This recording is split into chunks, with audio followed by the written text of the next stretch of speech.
Recording in progress. Hi, my dear Astro family. Today we are going to be breaking down the Jupiter-Pluto trine. This is going to be the aspect of the week as usual. I will be breaking it down for the 12 signs as well. So if you are curious about that, you can join my community, which is on YouTube. You're going to have to pay a little bit of a membership and you can get extra 10 videos a month. And the big news is, because knowledge is power, and that's going to be one of the message of Jupiter and Pluto, I'm doing a 1-year course only on predictive techniques. I'm going to be introducing 25 different types of timing techniques. You can choose which one you want to work with. The exciting opportunity is that I'm going to be picking 2 students of mine who I would like to work with. Already 2 groups are full, so I have opened up the doors for a 3rd group. So if you are interested, check it out on my website. There is also a payment plan available. I think the price is very reasonable. Unfortunately, there is no discount on it because I'm going to be increasing the price of it later in June. So without any further ado, let's get started. Jupiter and Pluto trine. Probably this is the best aspect of the year. So it carries a lot of opportunities. And I would say that the opportunity window for you is somewhere between June and August.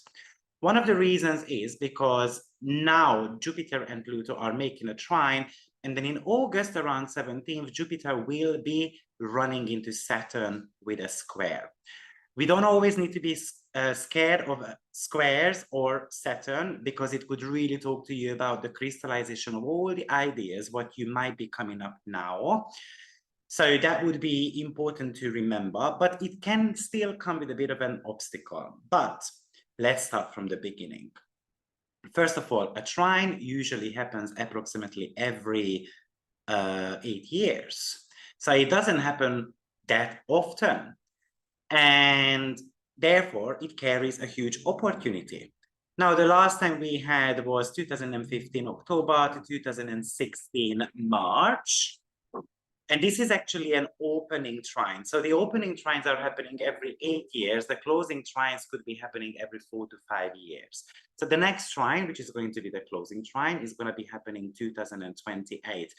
But don't take this 8 and 4-5 year granted, because it really depends on Pluto as well. Pluto tends to be spending a lot more time, for example, in Taurus, which is 32 years, and the least amount of time in the sign of Scorpio, which is approximately about 10 years.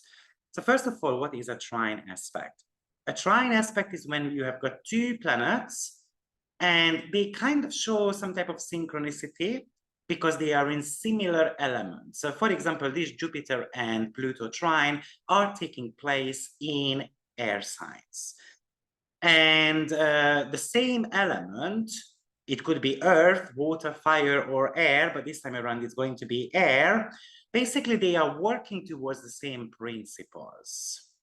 And the air signs are connected with communication and adaptability, versatility. It's very much about a free-flowing type of energy with trine. It gives a lot of opportunities. I would like to mention, though, that not everyone is going to be noticing the trine aspects. Opportunities are not just flying through the window. You're going to have to reach out to them. And usually this is the reason why people might not be able to notice the trines in their charts by transit progression or solar arc, because we're just sitting on our laurels. So get out there and take action.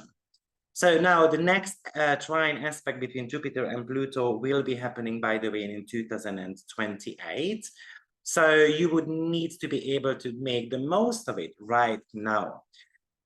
I would say that this is going to be very prominent for you if you've got any planets on 0, 1, or 2 degree of the air signs. Then you might be in a lucky run, actually.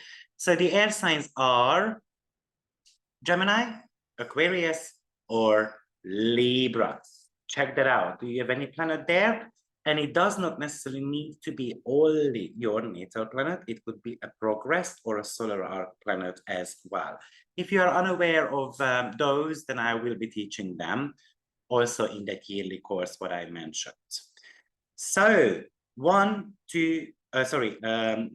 1 or 2 degree of the air signs, then probably you can experience some type of luck. It is kind of like the universe is giving you a path to step on and to make something out of it. I mean, ultimately, Jupiter and Pluto, which both connected to abundance, Jupiter is a little bit more to do with experiences, while Pluto is more to do with wealth and money.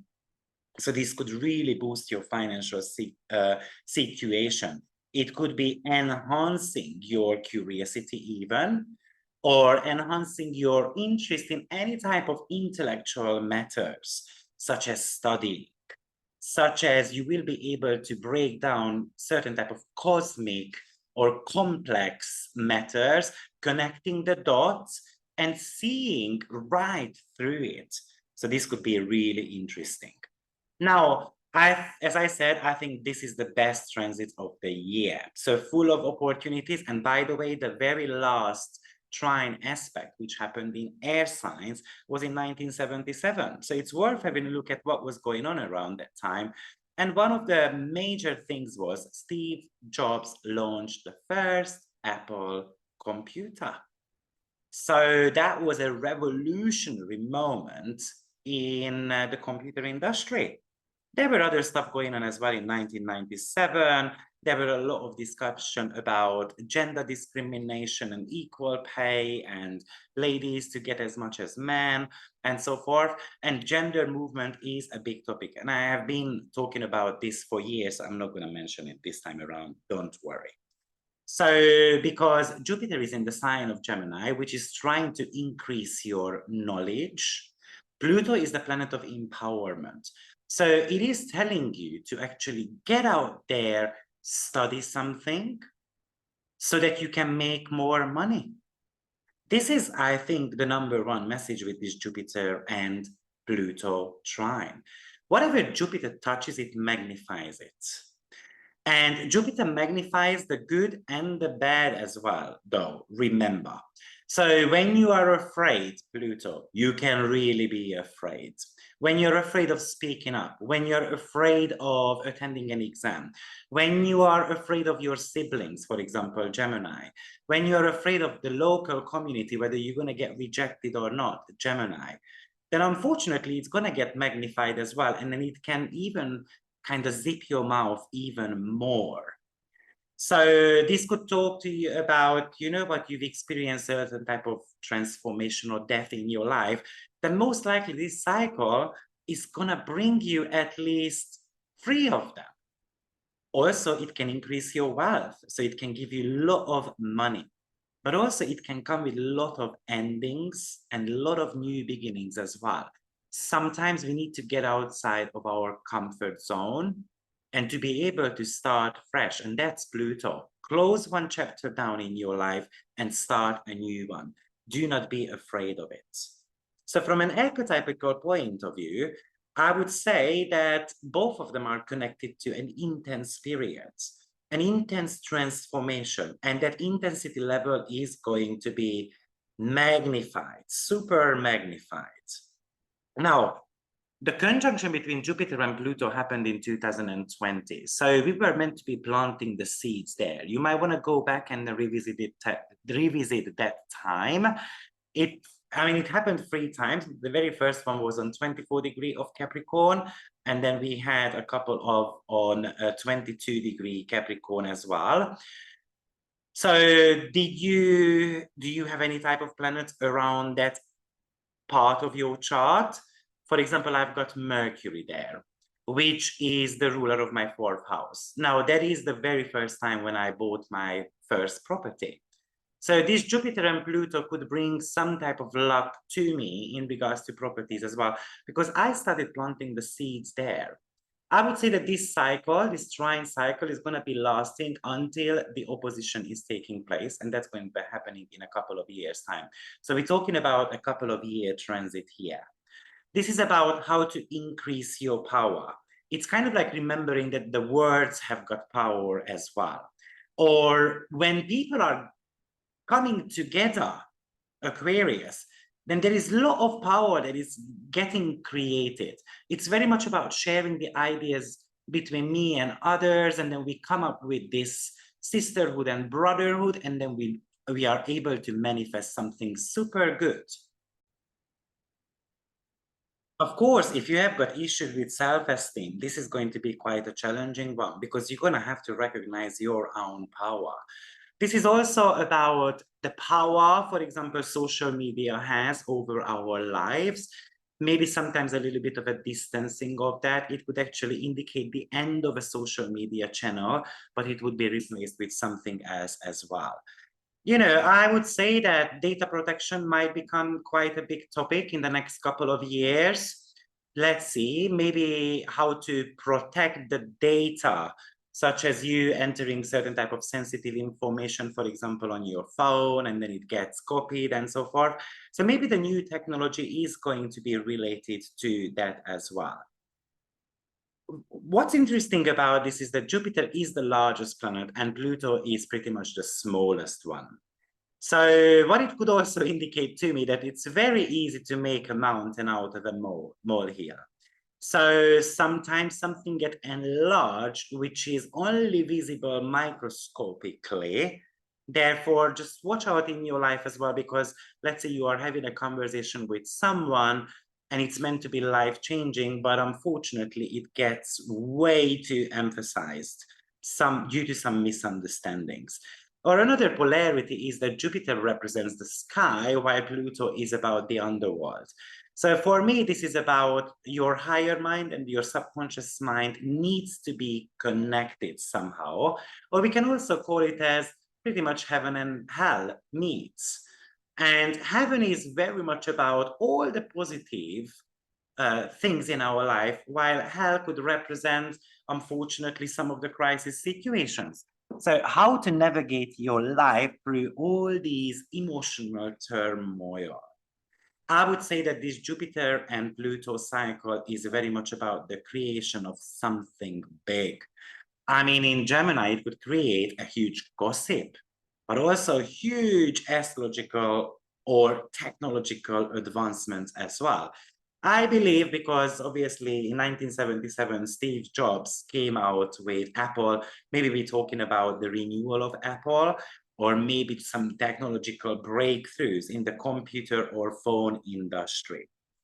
So that will be very interesting to see. Also, some astrologers connect the Jupiter-Pluto cycle to pandemics or plagues. And they do that for a reason, though. So, you know, so this could show, for example, that certain type of antidotes are going to be found for certain plagues or illnesses. And probably it would be an airborne type of disease I'm talking about. So Jupiter expands everything on the global level as well, and then tends to be spreading things also. And Pluto, because it's very connected to the invisible realm, anything to do with the hidden, the shadow side of things, something that you cannot see by your eyes. So that's why the pandemics like viruses and bacterial infections could belong here as well. Obviously, Pluto is one of the planets that is associated with death. So we might see that a deadly illness, which they are going to be able to stop. And Jupiter comes with a lot of optimism as well. And then it gives a lot of hope. So we might hear loads of positive information and progress about medical technology, for example, or just this technological advancement, as I said. Remember that Pluto always wants you to change, to evolve, to kind of like move on the hierarchy ladder, that evolutionary hierarchy ladder. While Jupiter's aim is to actually give you a new vision, a new perspective, to approach things from a different angle. So this is really talking to you about large possibilities. But also when you are not grabbing these possibilities, it does talk to you about consequences as well at the same time. This is an opportunity that will evolve for you. You might run into some type of challenges when Jupiter runs into Saturn. And the danger with Saturn in Pisces is that we just walk away from these opportunities. Because Pisces have got the tendency to give up on something. And that Saturn will want you to, alongside with Jupiter retrograde, by the way, to reevaluate, to re-examine all these ideas, what you have, to tweak on it, to modify it a little bit, so that it can be as much of a success as possible. So this is about how you're going to be improving your life. And then if you feel like that your life is already great, I'm going to take it a notch further. This is about building your knowledge. This is about building on your skills. This is about creation of resources. This is about investing into your own talents. Now, it would give you some scenarios where people in charge or people in power, for example, trying to, overshadow you, and then you can try kind of make them accountable, for any type of decisions they have made and so forth. But also, this is about using someone's power for your own advantage as well. This could also talk to you about, in a way, to serve social justice, something humanitarian. Because Pluto is in Aquarius, and that's really connected to humanitarian social justices. So this would talk to us about kind of like a large movement. Gemini, as in moving, Jupiter makes it large. Something that feels like it's bigger than me type of things, but I also want to be a part of it. Also, what's very important to mention here, that Mercury is going to be making a conjunction to Jupiter a couple of days later. So surely, because the Mercury is the dispositor of Gemini, this is talking to us about a huge opportunity or a huge scandal that is about to come out. And by the way, we're going to have a new moon also happening, which is really featuring the Jupiter-Pluto trine. So this June is an interesting month for us. From a psychological perspective, Pluto represents pretty much your unconscious part, some of your hidden treasures as well, something that you might not be fully aware of, so they need to be somehow digged up. And usually these are your financial talents. These are some of the subconscious patterns that we keep doing. So from that perspective, it's a time to learn about it. It's a time to eliminate it. It's time to let go of it. It's a time for you to understand it, that why this is happening. A little bit of a shadow work. Also, this could be just telling you to approach these things with a completely, I would call it as a makeover of yourself, the rebirth of your faith, and leaving your pessimistic mindset behind. So if it happens in your 10th house, apply for that job. Why not? It's about imagining that I can get there. It's about detaching yourself from all the fears, all the reality, and focusing on the future. Focusing on moving forward, seeing where you want to be. Because it drastically gives you confidence level. It makes you influential. So you can launch a website. You can launch a YouTube channel if that's something you want to do, because it could give you help with your own visibility as well. Just keep your moral codes with it. It's not about being selfish or greedy. It's about, remember, serving humanitarian causes as well. And then eventually it's going to give you the gain you desired also. It could talk to you about a promotion, for example, which is going to be coming with pay rise. It could talk to you about a journey or a trip that is going to be changing your life somehow. You're always going to remember that, or it's just going to be impacting you so significantly. So I did make a video about Jupiter and Pluto before, so I don't want to waste your time too much. I thought I'm just going to do a little bit of a recap on this. And of course, I will be making the breakdown for all the 12 signs as well. See you soon. Bye-bye.